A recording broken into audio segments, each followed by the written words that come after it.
What's going on, guys? Welcome back to DCS World and my tutorial series on the A-10C. We're talking about countermeasures today. So what are countermeasures? Unfortunately, in the real world and in the world of warfare, you're going to have the enemy is going to be shooting at you as well as you shooting at them. So you need a way to defend against it. Most modern aircraft are equipped with what are called electronic warfare suites, or EW, and the A-10C is no different. It has a pretty robust electronic warfare suite consisting of a countermeasure dispenser system, a radar warning receiver, a onboard jammer, and a missile warning system, or MWS. The way we control these systems is from the panel down here. Let me just pause my camera. Boom. Right above the annunciator panel. So what we're looking at is the EW panel. This is where we turn on and set up the countermeasure system. So we have 4 switches here for the MWS, the jammer, the RWR, and the dispenser. Normally you'll do this during the cold start procedure, but for now we'll just flip these on. 1, 2, 3, and 4. So those are all on, and then we have a master mode switch here, currently set to off. Normally you'll set it to manual so that you can manually control the countermeasure programs. It has semi-automatic and automatic modes available, but in my experience they're problematic at best. So you best stick to manual mode, and I'll show you how to set up different profiles and whatnot. So we're going to go standby, and then manual. You probably just heard it beep. That's the radar warning receiver. So now we have a little screen, some numbers here that pop up.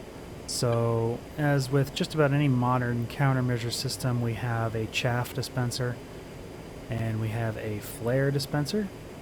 Chaff are essentially little canisters of radar reflective material that you shoot out the back of your aircraft to disrupt an enemy's tracking radar for like a missile launch or something along those lines. We also have a flare dispenser. Flares are designed to screw with the tracking of an IR guided missile, such as a Sidewinder or an IR guided SAM site. IR meaning infrared. That's going to get annoying. IR meaning infrared, such as shoulder mounted man pads, like I mentioned, Sidewinder missiles, or heat-seeking SAM site missiles. So that's what those do, and we can set up different profiles now. So we have programs available. We have programs A through, I think, Z. Yeah, A through Z. We cycle through these by using the CMS switch. If you haven't watched my HOTAS video, be sure to watch that. I touch on the CMS switch. And the way we cycle through the profiles is with CMS left and right. So I'm going CMS left and CMS right to cycle through these different profiles. And they're lettered according to letters of the alphabet, so A through Z. And each of these profiles have different settings assigned to them. So for example, let's just look at program D here. What we're going to do is we're going to set up the dispenser. So what we're going to do is on the dispenser switch, we're going to right click it to click it forward, and it's going to bring us into a setup menu. So the way this works and the way the CMS works in the A-10 is it's all based on predetermined profiles. So this particular profile, if I activated the CMS, it would dispense 2 chaff, 1 flare, in an interval of half a second for 5 cycles. So let's just go through that. So that's 2 chaff, 1 flare, every half second, 0.5 second, for 5 cycles. So in this particular case, one run through of this countermeasure program would take 2.5 seconds if I'm mathing that out right. You can set this up to where You could, let's change the amount of chaff. We would click the button next to chaff here. So now chaff is flashing. And then we can use this rocker switch here to change the amount of chaff dispensed. I believe we can theoretically have a maximum of 4, even though you can go higher than that on the list. You won't really ever need more than 2 or 4 per cycle. Any more and you're just wasting chaff. Same thing for the flare. We can, let's make it 2 or 3 flares. I'm just going to leave it at 1 flare. We can change the interval. You can go down to 1/4 of a second or 0.25 second. You can go as high as several seconds. I believe the highest is 5 seconds. Normally an interval of a second or less is going to be the best. I like half a second. That seems to work well for me. And then you can set up a cycle, how many cycles you want. Some of these profiles default to 10 cycles. Some of them might default to 2. I like 5. That just seems to work well for me. And then to save the profile, we're going to hit the save and return button, the RTN button right here. Done. Click it one more time to go back to that page. And boom. Okay? You can do that for any of these profiles, so A, B, C, D, all the way through Z. Normally, you'll leave A, B, and C alone because those are preset profiles based on sort of pre-programmed SAM site and air threat profiles. So start at the letter D and then go upward from there if you want to create custom profiles for yourself. All right, that's really all we need to do down here. Don't worry about OTR. That pertains to different decoy countermeasures that are not modeled in DCS, so we don't have them. Let's look forward here. And now with our countermeasures system on, we have a few new instruments available to us. So I'm going to pause right there. We have an EW repeater instrument up here that gives us some of the same information we saw down below. So we have our chaff and flare counts. So the airplane normally will have 240 chaff and 120 flares. We see our current profile that's selected. It's profile D. We also have an M here that indicates we are in manual mode. We also have an indicator for our jammer. The jammer, let me just unpause the camera and look, there it is. The jammer is actually that pod on our wing right there. Okay?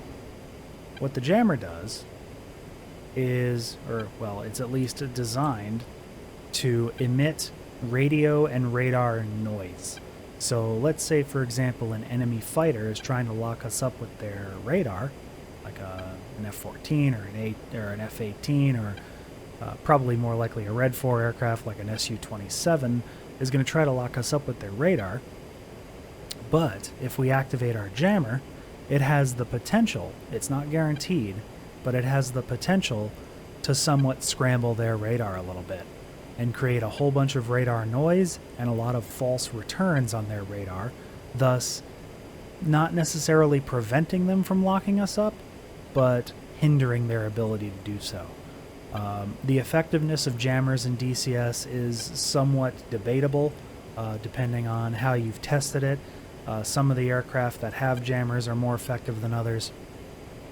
But in the case of the A-10, it's fairly effective, but it's only effective up to a certain point. The problem with jammers is the closer you get to the jamming source, the easier it is for your radar to burn through it. So if your enemy is nearby and you activate your jammer, it's really not going to do much for you. The jammer has a couple of modes. With this button here, we can cycle through them. Right now, it's in anti-air mode. We can cycle through to SAM1 profile. This profile for the jammer is set up for older generation SAM sites, so things like the SA2, the SA6, and I believe the SA8. SAM2 is for newer generation SAM sites, so things like the SA9, SA10, SA11, SA-15, and I want to say the radar guidance for the SA-19 Tunguska, but that SAM site works a little bit differently, so it's not super effective there. And I'm not going to go into the differences of all the different types of SAM sites. That's way beyond the scope of learning the A-10. We also have some information here. Oh, before I forget, the jammer can also work against AAA, radar-guided AAA anti-aircraft artillery, such as the ZU-23 emplacements that may be on the ground in places. So just bear that in mind. It's got those modes. You'll likely use it mostly in the air mode and the SAM mode. Generally, I keep it in the air mode because I'm more worried about enemy fighters coming in and trying to swap me out of the sky than I am SAM sites usually. We also, below that, have the MWS, the Missile Warning System. Now, what this does, it's actually pretty cool. There are very few aircraft in DCS that actually have this. The Missile Warning System is able to detect a missile launch based on, I'm fairly certain it's based on detection of an IR profile from the missile's rocket motor. And it does this regardless of if the missile that's being fired on us is radar guided or infrared heat-seeking guided. Normally most aircraft that have electronic warfare systems can only detect a launch of a radar-guided system, or a radar-guided missile, excuse me. They can't detect an infrared-guided missile, such as heat-seeking, sidewinders, etc. But the A-10 can, and it's extremely useful because you might find yourself in a situation where something like a man-pad, so a soldier on the ground with a rocket launcher, has fired on you, and you'll get a warning and you'll be able to take evasive action more quickly than someone else who may just have to look for the missile with their eyes. In addition to that, and probably the most important piece of the countermeasure system, is the radar warning receiver. That's this instrument right here. Sort of looks like a radar scope. It's not a radar scope. What this is an instrument readout that detects radar signatures. So if you look, we actually have two hits here. We have this item here, which is an SA-6 that I've set up off in the distance, and we also have the number 50 here. This is a Russian AWACS plane, an A-50, off in the distance as well. I'm not going to go into the different numbers and all of the different symbols here, but I highly recommend you look into Chuck's guide, linked in the description, for a little bit more info on the symbology. I'm just going to go over some of the basic symbology here to tell you what we're looking at. So, we have 50, okay? This is telling me that this is an airborne threat. The reason I know it's an airborne threat is because of this little chevron above it. The RWR can differentiate between ground-based and airborne threats based on this chevron. So let's say there was a fighter, like on Su-27, it would come up as Nails 29. You would see a chevron above it. Chevron means it's an airborne threat. Anything else is a ground-based threat. We also have the 6 here, which is the SAM site I mentioned earlier, in a target diamond here. Or just in a diamond, excuse me.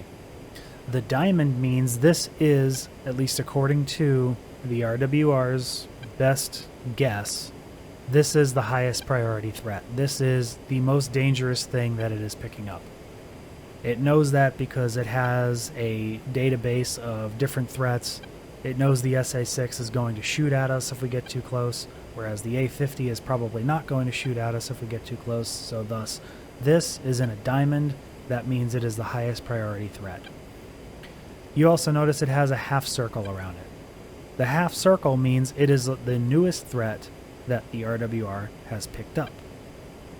And you'll see this cycle around as you're in a busy, you might be in a busy battlefield airspace.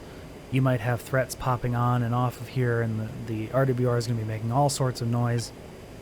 And you'll have new threats popping in, so you'll know your newest threat is the one that has a half circle. Now, If this SA-6 were to lock us up, which I'm going to see if I can demonstrate in a little bit, this half circle would become a full circle. The full circle means that particular threat has us locked up. And we'll know it has us locked up based on the symbology, and also because the RWR is going to be making all sorts of noise. You might hear it making a noise right now, this little tick, tick, tick sound that it's making. What that is an update coming from the RWR every time the enemy's radar beam, which is sweeping back and forth, passes over our aircraft. Every time it does that, we hear that tick. Okay? That each time is a sweep of their radar beam. You'll know you get locked up sound-wise if something's locking you, because that ticking will get really, really fast. Because what that means is their radar beam is no longer sweeping wide across the sky. It is now fixated on our aircraft and is it's basically oscillating back and forth really, really quickly, only on our aircraft. So it's going to make a really, really loud noise when it does that. And I'm going to see if I can demonstrate that as well. Before I do that, though, I should talk about the dispenser system. I mentioned before we set up the chaff and flare with the program. That is program letter D. The way we actually activate these programs is with the CMS switch on our HOTAS. We're going to do CMS up, and that's going to activate the profile. I'm going to go to F2 here and hit CMS up, and you're going to see what it does. So this is going to get loud, so bear with me. Okay, so there's our airplane flying around. If I hit CMS up, that's the countermeasure system activating. You saw it drop the 4 flares and it was popping chaff behind. Let me do it again.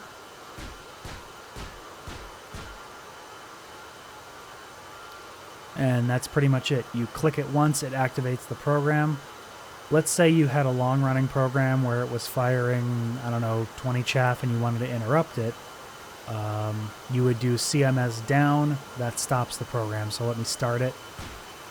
There, I was able to stop it before it completed the program. That's CMS down, or CMS aft, I should say. Back in the cockpit, let's fly towards the SA-6 and see if we can get it to lock us up. And you'll hear the difference in the sounds that the RWR makes. I actually have a waypoint set up on that SA-6 so I can find it real easy. I should also point out that the RWR is a signal strength based receiver. What that means is the stronger the radar signal, the closer the symbol is going to be towards the center. Some RWRs in DCS are threat based, meaning the higher threats will be in the center ring and the lower threats will be in the outer ring. I believe that is not the case with the A-10. Based on the information that I have, it is a signal strength-based RWR, not a threat-based RWR. Anyway, let's fly towards the SAM site and see if we can't get it to shoot at us. Point out how to actually activate the jammer. The CMS technically has a 5th function, a depress. So normally you can actually press it in.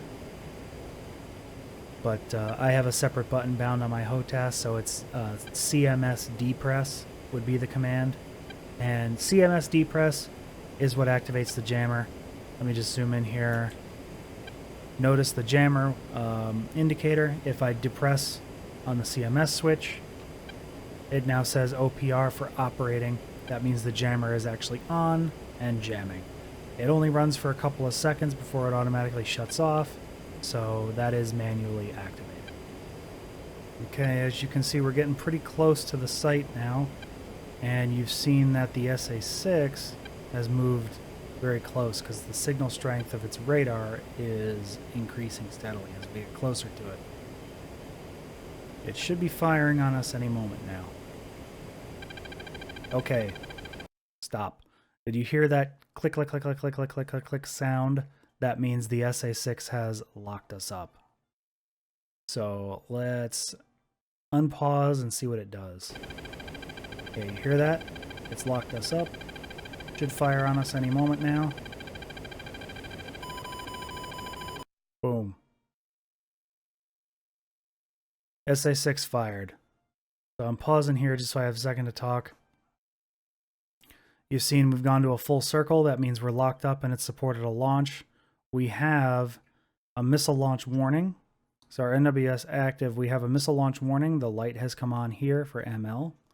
And if I look out in front of me here, I should, there it is. You can actually see the SAM site has launched on us there. So that's what it sounds like when you get launched on by an enemy missile, SAM site, or whatever. Just out of curiosity, let's see if I can dodge this thing. I'll do a whole video much later on about dodging SAMs and potentially dodging missiles, but that'll come later. But for now, just kind of take everything I do as a slight grain of salt here.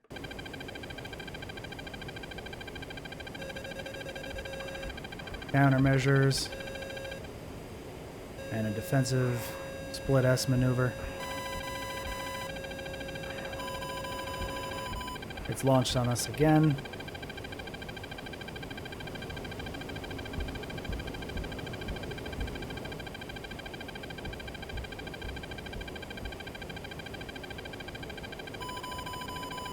Another launch. Basically, I'm just running away from it now, popping my countermeasures.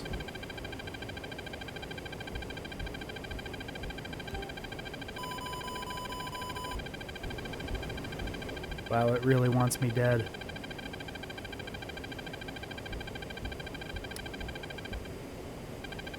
Let's see where its missiles are.